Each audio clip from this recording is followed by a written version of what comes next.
I've never been more well endowed in my life than getting away from them asphyxiating me down to the cellular level. And so this also told me that I was being poisoned. And I know it's a hard fact for me to bring out, but you have no idea. You simply can't have an idea of how emotionally wrecked a person can be in that fashion. Because all by proxy, Heather, in a relationship I was in, tells me, oh, she could hardly get on that motherfucker. In front of a friend, all to purposefully hurt me, as if she's such a fucking wonderful person.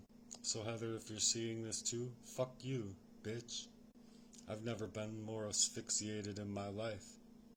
Emotionally, spiritually, and any other fashion that you could imagine.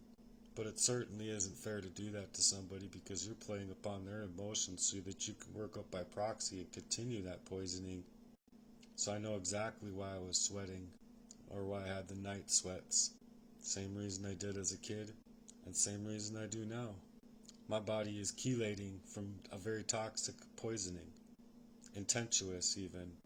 Not just the poisoning that we're all getting from the chemtrails up in the sky. So I had my oxygen come back to my body, and my body can tell. And so can my dick. And no, I shouldn't even have to explain these things. But if I'm gonna die, I don't give a fuck. I got oxygen to come back into my body, and I was happy about that. I was happy that I could actually retain memory.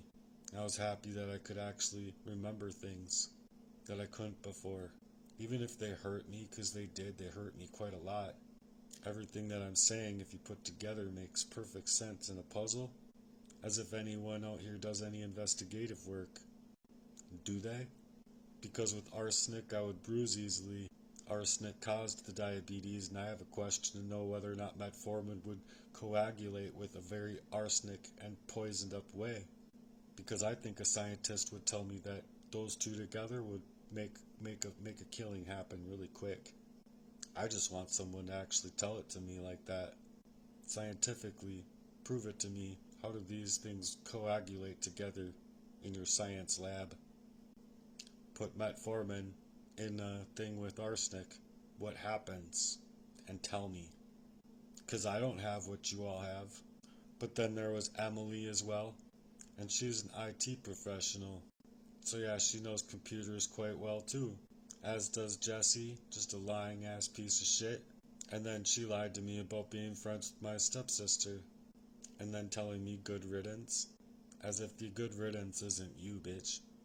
Because it was you, bitch.